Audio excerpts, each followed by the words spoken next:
तो हेलो दोस्तों, आप सभी लोगों का स्वागत है उदय एक्सप्लेन चैनल पर। तो आज अपन एक्सप्लेन करने वाले हैं एक न्यू मानवा। मानवा को स्टार्ट करने से पहले गाइज मैं आपको ना इसका ओवरव्यू दे देता हूँ। तो इसमें गाइज ये ना एक अपोक्लिप्स टाइप मानवा है जिसमें कि आउटर गॉड वगैरह आ जाते हैं धरती पे और तबाही मचा देते हैं। जिस बीच में जो हमारा मेन कैरेक्टर है उसको उसकी गर्लफ्रेंड और उसका बेस्ट फ्रेंड धोखा दे देता है क्योंकि उसके पास एक टोकन होता है और उसकी बहन को वो मार देते हैं। तो अब हम यहीं से और ना बढ़ाते हुए आपकी क्यूरियोसिटी खत्म नहीं करते हुए, क्योंकि इसमें वो रिबॉर्न होता है तो सो कॉल्ड चीज है ही। तो अब सीधी चैप्टर की स्टार्टिंग करते हैं। तो चैप्टर के स्टार्ट में हमें ना दिखाया जाता है एक बहुत रेड कलर का मून, यानी कि तबाही की निशानी, एक तरीके से लाल कलर का चांद है तबाही की निशानी। और बहुत सारी बिल्डिंग भी टूटी फूटी है zombies की वजह से। और उसी बिल्डिंग के ऊपर हमें दिखाया जाता है तीन लोग खड़े हैं, दो लड़के एक लड़की। उसके बाद हम देखते हैं हमारा जो मेन कैरेक्टर है उसको चोट लगी हुई है, खून वून निकल रहा है उसके मुंह से। उसके बाद हम देखते हैं कि एक बहुत बड़ा जोम्बी जो कि तबाही मचाता हुआ आ रहा है, बिल्डिंग तोड़ता हुआ है। बहुत बड़ा जोम्बी भाई। भाई बी लाइक कि अपन 10 माले का है, 10 माले का जोम्बी आता है अपनी जोम्बी की सेना के साथ कुछ लोगों के पीछे भागता हुआ, और लोग कह रहे हैं बचाओ बचाओ बचाओ बचाओ, हेल्प हेल्प। वहीं हम देखते हैं कि जो मेन कैरेक्टर का दोस्त होता है वो उसको लात मारता है। लात मारते हुए कहता है कि तुम नूब हो। उसकी जो गर्लफ्रेंड होती है वो उसके ऊपर डालते पेट्रोल डालते हुए कहती है भाई बहुत हो गया अब तुम्हारा लफड़ा, अब तू गया रे बेटा, मुझे तू चाहिए ही नहीं था, मैं तो तेरा यूज कर रही थी। वैसे उसको डालते कहते हैं बेटा तुमसे हम अगली लाइफ में मिलेंगे, बाय बाय। उसके बाद जो उसका दोस्त होता है वो उसको ना उसका जो टोकन होता है हेलड्रीम है एनसेट, जो भी टोकन है यार, दिमाग खराब, बहुत अजीब नाम है इसका। वो दिखाते हुए कहता है जैसे ही जो हमारा मेन कैरेक्टर वो टोकन देखता है उसको उसकी बहन की याद आ जाती है, क्योंकि ये टोकन उसकी बहन के पास था। देखते ही ना उसको बहुत गुस्सा आने लगता है जैसे ये बताता है। फिर वो हमारा मेन जो दोस्त होता है वो उसको उसकी पावर दिखाता है, क्योंकि उस टोकन के अंदर बहुत पावरफुल डीमंस बंद होते हैं। तो उसी टोकन में से एक बहुत पावरफुल डीमन को दिखाता है जो कि भालू कलर का होता है। भालू जैसा होता है, भालू कलर क्या होता है बे, भालू जैसा होता है जिसमें मुंडी वुंडी लगी हुई है, उसके अलावा मुंड माला धारी भालू। मुंड माला धारी भालू एकदम बहुत बढ़िया नाम है, ठीक है। भालू प्रोवोक करते हुए बोलता है उसका दोस्त कि तुम्हारी बहन को तो जोम्बीज ले गए तुमसे पहले ही, लेकिन जो उसका खून था वो मेरे बहुत काम आया क्योंकि उसके खून से ये टोकन एक्टिवेट हुआ था। जितना सुनते ही जो है हमारा मेन कैरेक्टर का खून खोल जाता है कि भाई अब तू भाई मेरे को मौका मिल गया तो मैं तेरे को कुत्ता बना दूंगा, मैं पूरा बदला लूंगा, ये सोच के। फिर हम देखते हैं जो बहुत बड़ा जो जॉम्बी होता है वो उनके पास ही बढ़ रहा होता है तबाही मचाने के लिए। और फिर जो सीजन होता है यानी मेन कैरेक्टर का जो दोस्त का नाम सीजन है, आगे के चैप्टर से बता रहा हूँ, उसकी गर्लफ्रेंड का नाम है रूअलान, ठीक है। तो भालू मुंडमालाधारी भालू को बाहर बुलाता है। तो जो लोग नीचे होते हैं ना बचाओ बचाओ चिल्ला रहे थे, वो कहते हैं इट्स सीजन, सीजन आ गया जिसको गॉड तक फेवर करते हैं, अब हम बच जाएंगी। तो ऐसा करते हैं। और जो सीजन होता है वो सावलोन के साथ लेके उसके ऊपर बैठ जाता है, और जो सावलोन होती है वो उसके ऊपर लाइटर फेंक देती है क्योंकि उसके ऊपर पेट्रोल डाल ही रखा है ताकि वो जल के मर जाए। जिंदा जला रहे हैं लोग, कितने हराम है भाई। मालाधारी जोम्बी जो मुंड मालाधारी भालू, यार जोम्बी क्यों बोल रहा हूँ। मुंड मालाधारी भालू और बहुत बड़े वाले जोम्बी की आपस में लड़ाई हो जाती है, और वो बहुत घमासान लड़ाई होती है, जैसे कि आपस में टकराते हैं वैसे ही बहुत बड़ा धमाका होता है। वहीं हमारा मेन कैरेक्टर को दिखाते हैं जो कि लेटा हुआ है, आग में जल रहा है। उसके बाद आग में जलते हुए गुस्से में बोलता है अगर कोई आफ्टर लाइफ है तो मैं तुम लोगों को छोड़ूंगा नहीं, जो तुमने मेरे साथ करा है मैं उसका बदला जरूर लूंगा, मैं तुम्हें छोड़ूंगा नहीं, जान से मार दूंगा। इतना कहते ही ना हमारे मेन कैरेक्टर की पावर जागृत हो जाती है, उसकी आंखों में शक्तियां आ जाती हैं, उसकी आंख एकदम गोल्डन कलर की जाती है, जिससे कि वो रिबॉर्न हो जाता है। अब भाई वो रिबॉर्न होती कहते हैं ये क्या चल रहा है, ये क्या ड्रामा है भाई, कोई स्कार नहीं कोई आग नहीं, बच कैसे गया मैं। फिर कहता है क्या क्या, मैंने वो जो आग आवाज सुनी थी, क्योंकि उसको मरने से पहले कुछ आवाज सुनाई देती, तो कहता है क्या वो जो मैंने आवाज सुनी थी वो सच है। फिर उसके बाद हमारा मेन कैरेक्टर हड़बड़ाते हुए फोन को उठाता है, फिर देखता है अरे मैं तो टाइम अब अपोक्लिप्स से जस्ट 3 दिन पहले वापस आ गया, अब मैं बदला लूंगा। उसके बाद हमारा मेन कैरेक्टर जाता है बाथरूम में अपनी शक्ल वगैरह देखता है। जैसे ही वो अपनी शक्ल देखता है उसको रियलाइज होता है उसकी जो राइट आई है वो गोल्डन कलर की हो गई है, और हमारा मेन कैरेक्टर सोचते हुए कहता है कि क्या इसी राइट आई की वजह से मैं रिबॉर्न हुआ हूँ। उसके बाद हमारा मेन कैरेक्टर गेट बाहर निकलता है घूमने के लिए, मतलब अपना काम करने के लिए, अपोक्लिप्स आने वाला तो तैयारी तो करेगा ही। उसके बाद हम देखते हैं कि हमारा मेंटर बाहर निकलते ही बोलता है कौन सोच सकता है ये इतनी अच्छी वर्ल्ड है ये 3 दिन में तबाह हो जाएगा। फिर हमारा जो मेन कैरेक्टर होता है वो हमें बताता है कि अपोक्लिप्स की स्टार्टिंग कैसे हुई। तो वो बताता है जब अपोक्लिप्स आया तो बहुत सारे जो ह्यूमंस थे वो ज़ॉम्बी में बदल गए, बहुत सारे स्ट्रेंज गॉड धरती पे आने लगे, मतलब अर्थ पर आने लगे। और उसी वजह से ह्यूमंस में भी म्यूटेशन हुआ, मतलब ह्यूमंस में भी पावर आई एस्टोरिस्ट की, जिससे कि ह्यूमंस भी पावरफुल बने। लेकिन ह्यूमंस के पास टाइम नहीं था कि बचा सके अपनी सिटी को, जिससे कि बहुत बड़ा लॉस हुआ, बहुत सारी सिटी तबाह हो गई, बहुत सारे लोग मारे गए। और हमारे जो मेन कैरेक्टर को ये लगता है कि उस मतलब अपोकलिप्स के टाइम पे सरवाइव करने के लिए उसकी गर्लफ्रेंड ने धोखा दे दिया उसको। लेकिन भाई उसकी गर्लफ्रेंड पहले से छिनाल थी भाई, उसको पहले से धोखा दे दी थी, यही बेवकूफ़ से पता ही नहीं है। फिर हमारा मेन कैरेक्टर सोचते हुए जा रहा होता है, तभी उसको ना उसकी गर्लफ्रेंड का फ़ोन आने लगता है। जैसे उसका फ़ोन आता है वो वैसे फ़ोन पिक कर रहा है, उसकी गर्लफ्रेंड ना उसको स्टाइल में करते हुए बोलती है, इतना क्यों रे छोरे, इतना टाइम कैसे लग गया तुझे फ़ोन उठाने में, ब्रेकअप करना चाह रहा है क्या, मतलब धमकी देती है वो। हमारा मेन कैरेक्टर कहता है कि ये ऐसे ही मेरे को धमकी देती रहती थी पिछली लाइफ में, अगर मैं पिछली लाइफ वाला होता तो अभी इससे भीख मांगता होता यार, ये माफ़ी मांग रहा होता, लेकिन इस बार मैं चेंज हो चुका हूँ। तो वो कहता है ओके, और जैसे हमारा मेन कैरेक्टर बोलता है, तो जो उसकी गर्लफ्रेंड होती है उसको रियलाइज़ ही नहीं होता कि मेन कैरेक्टर ने आखिर बोला क्या है। तो वो कहती है अच्छा है, तुम्हें अपनी गलती का एहसास है, लेकिन तभी उसे जैसे रियलाइज़ होता है तो कहता है तुमने क्या बोला। तभी हमारा मेन कैरेक्टर कहता है मैंने बोला लेट्स ब्रेकअप, चलो ब्रेकअप करते हैं। इतना सुनते ही हमारा मेन कैरेक्टर उसकी कॉल काटता है और बोलता है कि चलो अब थोड़ी बहुत शांति मिली, अब मैं अपना कुछ काम कर सकता हूँ इस दुनिया में, मतलब जो रिबॉर्न हुआ है उसके कुछ काम कर सकता हूँ मैं। उसके बाद जो हम रोलान का रूम का सीन, और हम देखते हैं रोलान जो है वो गुस्से में अपना फ़ोन पटकते हैं और बोलते हैं उसने रियली मतलब सच्ची में उसका फ़ोन को काट दिया और उसके नंबर को ब्लॉक कर दिया। और हम देखते हैं वहीं उसी के जो बेड पर पड़ा होता है उसका दोस्त सीजुन और रोलान, मतलब उनकी अभी से रगड़ियाँ चल रही है। हमारा मेन कैरेक्टर बेवकूफ़ था भाई, उसे पहले पता ही नहीं चला, कैसा बेवकूफ़ आदमी था भाई, इतना लॉयल क्यों था भाई तू, बेवकूफ़। तो उसका जो दोस्त होता है सेजुन, वो कहता है कि क्या उसे हमारे रिलेशन के बारे में पता चल गया। तभी उसकी गर्लफ्रेंड कहती है ऐसा पॉसिबल ही कैसे हो सकता है, वो तो गधा है, वो तो मेरे आगे पीछे मटकता रहता है जब भी देखो तब, तो उसे कैसे पता चल सकता है। अभी वो ये बात ना वो बहुत गुस्से में बोलते हैं, जिससे कि ना जो सीजन होता है वो उसको कहता है तुम गुस्सा मत हो। फिर वो बताता है कि उसके जो ग्रैंड पा हैं उसने उससे कहा, उन्होंने उससे कहा था कि उन अर्थ पर कुछ बड़ा होने वाला है, इसलिए कोई भी स्पिरिचुअल एनर्जी वाली चीज़ या एंशिएंट आइटम ले आओ। जैसे वो एंशिएंट भी उसको याद आता है रोलान को कि जो हमारा मेन कैरेक्टर है उसके पास भी एक एंशियल हेलरूम टोकन है। और इतना सुनते ही जो है जो उसका दोस्त होता है ना उसकी आंखें तिलमिला जाती है कि हैं ऐसा भी है क्या, कहाँ है। फिर वो भड़बड़ाता है उससे कहाँ है कहाँ है कहाँ है। तभी उसकी जो गर्लफ्रेंड होती है यानी रोलान, वो कहती है कि वो उसकी बहन के पास है। फिर वो बता बोलती है कि अभी वो इतने जो ऐठ में बात कर रहा है ना, जब वो गुस्से में बात कर रहा है ना, जब वो शांत हो जाएगा तो उसके पास भीख मांगता हुआ आएगा, रोड पर गिड़गिड़ाता हुआ आएगा, तब वो उससे टोकन मांग लेगा और उसे दे देगी। फिर इतना कहने के बाद हम देखते हैं कि जो वो सीजन होता है वो उसको बेड पर लेटाता है, और तुम समझ सकते हो उनके रंगलीला रासलीला शुरू हो गई है। फिर तभी हमें दिखाया जाता है हमारा मेन कैरेक्टर का सीन, जिसके हाथ में वही हेल रूम टोकन होता है, और वो अपनी बहन के पास आया होता है उस टोकन को लेने के लिए। तभी उसकी बहन उससे बोलती है भैया आप यहाँ अचानक कैसे आ गए, कोई आपने 30 किलोमीटर की टैक्सी ले ली।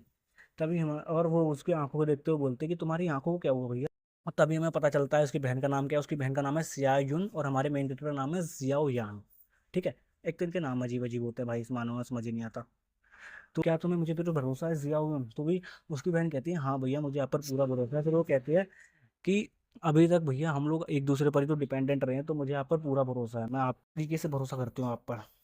जैसे इतना बोलते तभी हमारा मेन कैरेक्टर उससे बोलता है कि जाओ आप अपना मतलब स्टूल छोड़ो भाई, सामान वामान उठाओ और पैक करो और चलो घर। फिर वो हमारा मेन कैरेक्टर उसकी बहन उस पर राजी हो जाती है कि ठीक है भैया 2 घंटे रुको, मैं सब सामान पैक वैक करके आ जाती हूँ। तभी वो हमारा मेन कैरेक्टर उससे बोलता है तुम मेरे से पूछोगे नहीं कि मैं क्या कह रही हूँ। तभी वो जो लड़की होती है वो कहती है मुझे तुम पर पूरा भरोसा है भैया। उसे उसकी बहन कहती है तुम पर। हमारा मेन कैरेक्टर मन में सोचते हुए बोलता है कि इस टाइम मैं तुम्हें प्रोटेक्ट करूंगा, इस टाइम मैं कुछ भी नहीं दूंगा जैसे पिछले बार। तभी हमारा मेन कैरेक्टर वो टोकन को बाहर निकालता है और कहता है अभी ये एक्टिव क्यों नहीं हो रहा, क्योंकि पिछली बार तो जो सीजन ने एक्टिव करा था उसमें तो वो मुंड मालाधारी भालू आ गया था बाहर। जैसे वो इतना सोच ही रहा था तभी उसके टोकन से ना हंसने की आवाज़ आने लगती है, और उसमें बोलता है, उसमें वो प्रोवोक करते हुए आवाज़ आती है कि उस कि कौन बोला था कि वो टोकन मुझे ना दे। असल में ये आवाज़ इसलिए थी क्योंकि ये लाइफ सीजन ने बोली थी पास्ट लाइफ में, जब उसने इसकी बहन को मार दिया था, जिससे कि ना हमारे मेन कैरेक्टर को गुस्सा जाता है और उसकी जो आई की एबिलिटी होती है वो एक्टिवेट हो जाती है, जिसकी वजह से वो टोकन की पावर भी एक्टिवेट हो जाती है। और फिर जैसे वो एक्टिवेट होता है तो एक पोर्टल ओपन हो जाता है जो कि उस प्रिजन को कनेक्ट करता है रियल वर्ल्ड से। तो हमारा मेन कैरेक्टर उसी प्रिजन में पोर्टल में एंटर करता है। जैसे ही वो एंटर करता है ना, तो हम देखते हैं कि बहुत बड़ा सा टावर खड़ा है जिसको लाल चिन्हों ने बंद कर पकड़ के रखा है, और उसके ऊपर थंडर गिर रहा है बहुत खतरनाक। तभी हमारा मेन कैरेक्टर क्या ये क्या है। फिर वो कहता है ये तो एक बहुत बड़ा टावर है जिसमें कि बहुत सारे डीमंस बंद हैं, बहुत पावरफुल डीमन, जो कि लाइटनिंग स्ट्राइक जिन पर पड़ रही है ताकि वो लोग कंट्रोल में रहें, इनको सजा मिल रही है ये। फिर तभी हमें दिखाया जाता है एक फीमेल डीमन फॉक्स के बारे में, जो कि हमारे मेन कैरेक्टर के पास चलते हुए आ रही होती है। तभी हमारा मेन कैरेक्टर कहता है तुम कौन हो। फिर वो हमारा अपना नाम बताते हुए कहती है कि मेरा ना उसका नाम है तू मीजी। वो यहाँ के एक तरीके से गाइड है, प्रिजन के एक तरीके से वो गाइड है। तभी वो तभी वो हमारे मेन कैरेक्टर को ग्रीटिंग करते हुए बोलती है कि लॉर्ड ऑफ प्रिजन आपका स्वागत है। फिर उसके बाद हमें इस टावर का बैकग्राउंड बताया जाता है, मतलब हिस्ट्री क्या है। तो बताते हैं कि 10,000 साल पहले बहुत सारे इमोर्टल गैदर हुए कुछ बहुत पावरफुल डिमंस को बंद करने के लिए, जैसे कि ताइबान, ताशम, सांगविन, गाइनविन, फूजी। ये सब बंद हुए कुछ बहुत सारे डीमंस जो पावरफुल डीमंस थे उनको बंद करने के लिए। तब और तभी ये टावर बनाया गया, और यही है वो बहुत खतरनाक प्रिजन। फिर बताता है कि ये जो पूरी हिस्ट्री में जितने भी खतरनाक खतरनाक डीमंस हुए हैं वो अभी इसी में बंद है, इसी में बंद है। जैसे जैसे उनका लेवल है उस हिसाब से बंद है, और हेवनली ट्रिबुलेशन से उन्हें दर्द हो रहा है, तो सजा मिली जा रही है उनको, क्योंकि उन्होंने बहुत तबाही मचाई है। फिर वो हमारे मैनेजर को बताते हुए कहते हैं जो आपके हाथ में जो टोकन है ना वही इस प्रिजन की चाबी है, जिससे कि आप इस प्रिजन में आ जा सकते हो। तभी हमारे मैनेजर से बोलता है कि क्या तुम इसी टोकन की वजह से मुझे प्रिजन का लॉर्ड कह रही थी। तो और फिर वो जो सीमेजी होती है यार, फॉक्स, डीमन फॉक्सी, ठीक है इसका नाम मेरे को नहीं समझ आ रहा। सीमेजी जो भी नाम है। तो कहते हैं क्या तुम अपने प्रिजनर्स को देखना चाहोगे लॉर्ड। वो कहता है बिल्कुल भाई, नेकी और पूछ पूछ।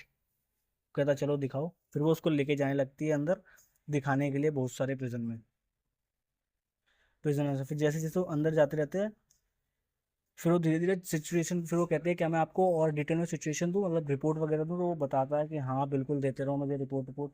फिर जैसे ही वो अंदर एंट्री करता है तो उसके ऊपर कुछ शॉर्ट स्लैश मतलब कुछ अटैक होता है, जिसको देखकर ना वो डीमन फॉक्स डर जाती है कि संभल कर। हाँ, तो वो तो मेन कैरेक्टर है, तो उसकी जो आई की एबिलिटी है वो एक्टिवेट हो जाती है, जो कि उसको तबाही तबाह कर देती है उस अटैक को। जैसे ही वो डीमन फॉक्स उसको देखती है वैसे कहती है इंप्रेसिव, आपके पास बहुत खतरनाक पावरफुल है एबिलिटी है। फिर वो डीमन फॉक्स हमारे मेन कैरेक्टर की आंख को देखते बोलते हैं कि हाँ ये तो नेदर फायर सीड है जो कि आपकी आंख में हो रखा है, इसी की वजह से आप शायद से अंडरवर्ल्ड को रिस्टार्ट कर पाए और दोबारा से अपनी प्रीवियस लाइफ में वापस आ सके, मतलब रिबॉर्न हो सके। फिर हमारा मेन कैरेक्टर बोलता है कि क्या ये किसी जन्म में जो मुझे आवाज़ सुनाई देती है क्या वो तुम्हारी ही है।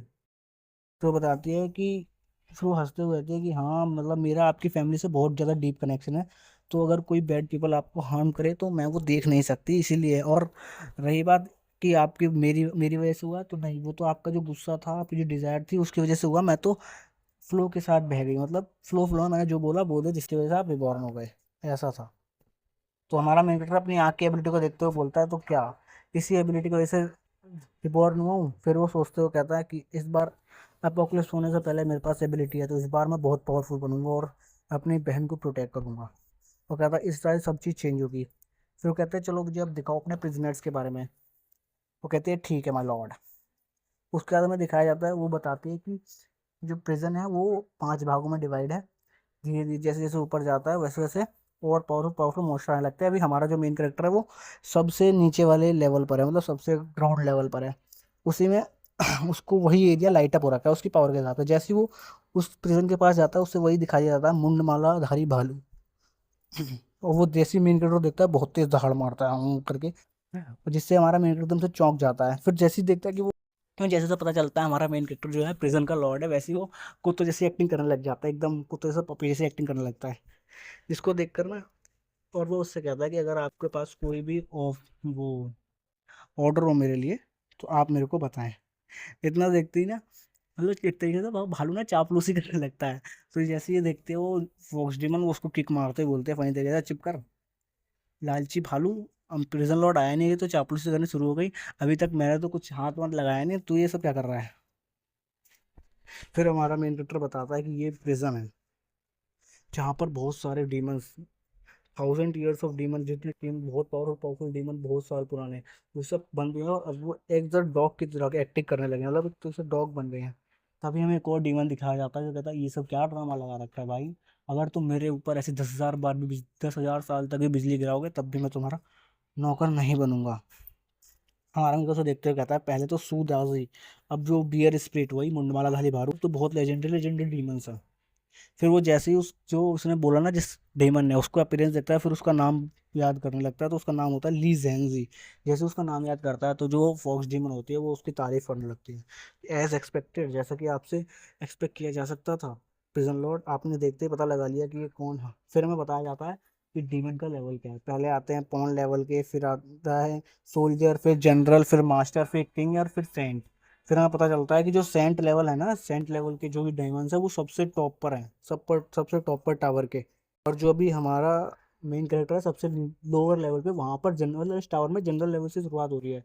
जनरल, फिर हमारा किंग आ जाता है, जनरल के बाद मास्टर, मास्टर के बाद किंग, किंग के बाद सेंट, ऐसे करके है। सोल्जर, जनरल, मास्टर, किंग और रैंक, ऐसे चल रहा है, ठीक है। उसे वो बताता है कि सबसे ऊपर जो टॉप पर हमारा सेंट लेवल का मास्टर कर रहे हैं। फिर हमारा मेन कैरेक्टर है कि उसने एक औरत के बारे में सुना था जिसने एक गॉड से फाइट करी थी। फिर वो जो सी मेजी होती है फीमेल डीमन फॉक्स, वो हमारे मेन कैरेक्टर को दुआ देती है कि हमें आपसे होप करती हूँ कि आप बहुत पावरफुल बनेंगे और सबसे टॉप वाले डीमन को अपने काबू में रखेंगे। हमारा मेन कैरेक्टर मन में सोचते हुए कहता है, ऐसा लगता है जैसे ना मैंने सोचा था ये प्रिजन उससे भी ज़्यादा खतरनाक और उससे ज़्यादा पावरफुल है। और वो कहता है जो, क्योंकि यहाँ पर जो जनरल लेवल के डीमंस है वो भी सबसे नीचे लेवल पर है, तो जो टॉप पर होंगे वो कितने पावरफुल होंगे। और तो ये हमारा मेन कैरेक्टर इमेजिन ही नहीं कर पाता कि टॉप पर कितने पावरफुल हो गए। इतना सोचते ही हमारा मेन कैरेक्टर रियलिटी में वापस आ जाता है। कहता है कुछ भी हो, चाहे कुछ भी हो, मुझे अब इस दुनिया में बहुत पावरफुल बनना पड़ेगा। इस अपोकलिप्स में जैसे जैसे अपोकलिप्स बढ़ता जाएगा वैसे वैसे पावरफुल बढ़ जाएगा।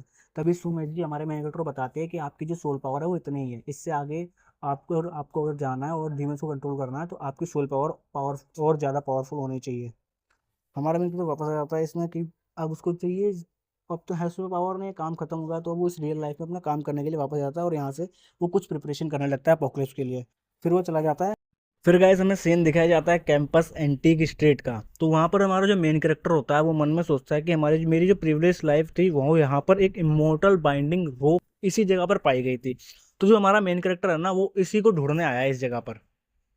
तो वो ऐसे धीरे धीरे वो ढूंढ रहा होता है, दुकानें बहुत सारी दुकानें लगी हुई है, ऐसे धीरे धीरे ढूंढ रहा होता, तभी उसकी जो आँख की जो एबिलिटी है ना वो कहता है, मैंने सोचता है कि भाई कोई भी ट्रेजर हो, उसकी जो आई एबिलिटी है उससे वो दिख ही जाएगा, कोई दिक्कत ही नहीं है उसे। तभी जो है हमको दिखाई देता है एक नया कैरेक्टर, यानी जो सूजिन है उसका पापा हमको दिखाई दे जाता है, जो कि है सॉन्ग फैमिली का।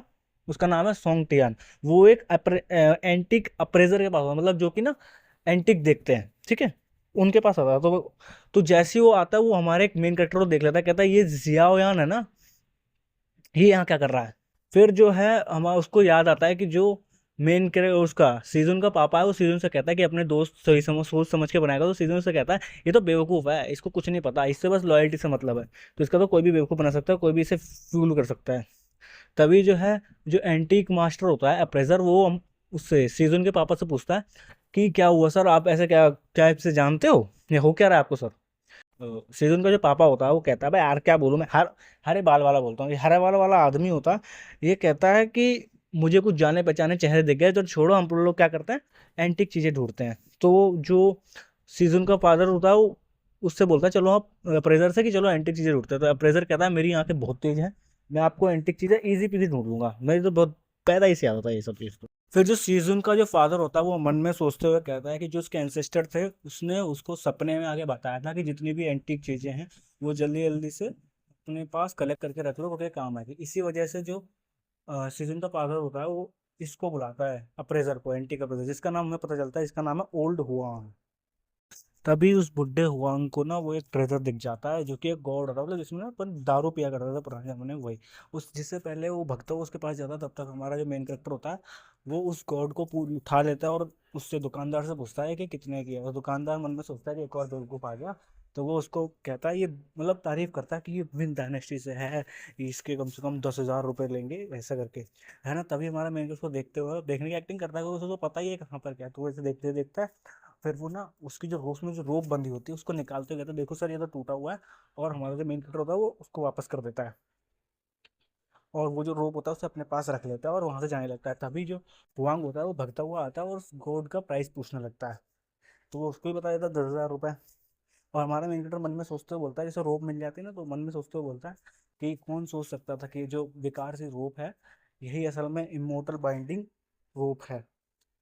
इसमें जो सॉन्ग फैमिली थी उसने ना कि उसकी बहन को किडनैप करा था, मतलब किडनैप तो करा ही था और साथ में उसको उसका टोकन भी दे दिया था, और उसके साथ साथ उसको ना मार के उसका ब्लड सेक्रीफाइस भी दिया था। तो उस टाइम हमारा मैंडेट रहता है इस टाइम तो मैं इनसे पूरा बदला लूंगा, इनको एकदम छट्टी का दूध याद दिला दूंगा भाई मार मार के। फिर जो गॉड वो होता है हॉन्ग होता है वो उस बोतल को देखते देखते कहता है कि इसमें अभी भी स्पिरिचुअल एनर्जी है भाई, तेरा चूना कटेगा, इसमें कुछ नहीं बचा। तो वो कहता है कि इसे ना आप ले लो, सॉन्ग से कहता है मिस्टर सॉन्ग से कि आप इसको ले लो। तो जो सॉन्ग होता है वो उससे पूछता है दुकानदार से कि कितने रुपए की है ये बोतल। और तभी हमारा जो मेन कैरेक्टर है उसको पीछे से आते हुए होता है कि अंकल सॉन्ग, आप तो अंकल सॉन्ग हो, मुझे लगा कोई और है, लेकिन आप भी यहाँ पर कुछ सीखने आए हो क्या। तभी जो अंकल सॉन्ग होता है वो हमारे मेन कैरेक्टर बोलते प्रोवोक करते हुए बोलता है कि ओ यहाँ पर तो जियायान है, मुझे नहीं पता था कि जियायान को भी एंटिक्स में इंटरेस्ट है। तभी हमारा मेन कैरेक्टर ना बदला लेने के लिए क्या करता है, वो कहता है अंकल आप उतनी दूर से यहाँ पर क्या लेने आओ, एकदम से चिल्ला चिल्ला के बता देता है।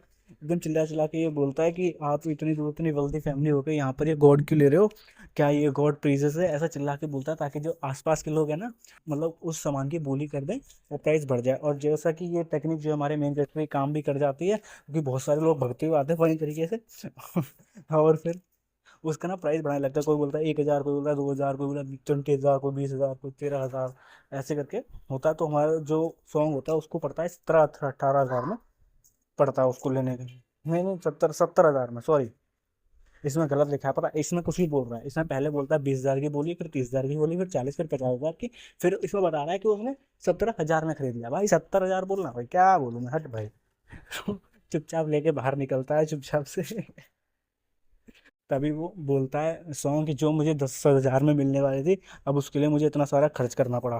तभी मेन कैरेक्टर हमारा जो अंगड़ाई लेते हुए बोलता है अंकल सॉन्ग आप कह रहे थे आपको मेरे फैमिली की जो हेरिटेज के टोकन है उसमें इंटरेस्ट है। तभी अंकल सॉन्ग कहता है हाँ हाँ यस, मैंने सुना था तुम्हारे पास एक हील रूम टोकन है, क्या अंकल तुम देख सकते हैं क्या, मतलब थोड़ी ना वो वैसे टाइप होता है ना अंकल बनने का, मतलब क्या कहते हैं उसको, अरे भूल गया यार मैं, हट भाई, तुम लोग कमेंट करके बताओ कि क्या कहते हैं इसको। तो हमारा मैंने कहता बिल्कुल देख सकते हो आप। तभी जो वो बुढ़ा होता है, बुढ़ा हुआ वो देखते हुए कहता oh this is a very unique treasure, कितना अच्छा ट्रेजर है। तभी वो बुढ़ा कहता है क्या मैं इसको पास से देख सकता हूँ तभी हमारा मैंने कहता है हाँ हाँ बिल्कुल देख सकते हो आप। तो ये वो मना करते हुए कहता है, मतलब देख बिल्कुल करता है, फिर कहता है मना करता है कि ये तो हमारी फैमिली का टोकन है, इतनी आसानी से तो मैं कैसे दे दूं मैं। तभी हमारा मेन कैरेक्टर जो है अपनी पॉकेट में हाथ डालने, मतलब जो जैकेट पहने थे उसके अंदर हाथ डालने लगता है, उतने में जो अंकल है ना वो अंकल कार्ड खेलता है, मतलब विक्टिंग कार्ड होता है वो अंकल कार्ड खेलता है। वो ऐसे बोलता है बेटा मैं तो आपका दोस्त का पापा हूँ ना, तो आप मेरे को ऐसे ऐसे हमसे ऐसे दिखा सकते हो ना, ऐसे करते हुए खेलने लगता है। तभी हमारा कहता है ना जी ना। तो वो हमारा मेहनत करता है ना जी ना, ऐसा नहीं होगा, ऐसा थोड़ी दे देंगे हम फ्री ऑफ कॉस्ट में, तो मैंने दिखाएंगे। तभी जो उसका पापा होता है सेजन का, वो कहता है वेट वेट रुको रुको लेट्स सी। तभी तो हमारा मैनेजर कहता है कि भैया पैसे दो, 10,000 रुपये पर मिनट, हर एक मिनट के 10,000 रुपये। और वो हमारा मैनेजर उसको ना सामने फोन में QR कोड दिखाया था कि भाई जल्दी से पैसे दो वरना भाड़ में जाओ। तभी अंकल कहता है, मतलब सीजन का पापा कहता है कि क्या तुम सच में मजाक तो नहीं कर रहे हो सच में। तभी हमारा मैनेजर कहता है नहीं इसे स्कैन करो और पैसे दो वरना मैं जा रहा, मैं सीरियस हूँ बिल्कुल। तभी वो जो सीजन का फादर होता है वो एकदम चिढ़ते हुए बोलता है कि ठीक है मैं देता हूँ तुमको पैसा। इस एपिसोड के लिए गाइस इतना ही, क्योंकि मेरे पास एक आर की रिकॉर्डिंग तो पड़ी थी लेकिन मैं स्क्रीनशॉट लेना ही भूल गया, और भाई मेरी ना रिकॉर्ड वो एडिट करना है मेरी फट जाती है, भाई दिमाग खराब हो रहा है मेरा, क्योंकि बहुत दिनों बाद एडिट वगैरह कर रहा हूँ। और हाँ गाइस जो वॉइस वगैरह थोड़ा लो होगा क्योंकि मेरा फर्स्ट ट्राई था। तो नीचे कमेंट सेक्शन में ना मेरे को क्या कहते हैं उसको यार फीडबैक देना बिल्कुल मत भूलना, नीचे कमेंट सेक्शन में फीडबैक दे दो कैसे क्या क्या चेंज करना है, तो मैं उस हिसाब से चेंज कर दूंगा आपके प्रेफरेंस के अनुसार, तुमको भी अच्छा लगे मेरे को भी अच्छा लगेगा, है ना, समझ रहे हो ना। और हाँ लाइक शेयर सब्सक्राइब कमेंट जरूर करके जाना, ठीक है। और मैं देखता हूँ कि कल या परसों में इसका नेक्स्ट पार्ट भी अपलोड कर दूंगा इसी के साथ। और कोई न्यू मानवा अगर तुम्हें अगर ये तुम्हें ना पसंद आए तो न्यू मानवा भी सजेस्ट कर सकते हो, मैं उसको भी पढ़ के एक्सप्लेन करने की कोशिश करूंगा। मिलते हैं कल, टाटा।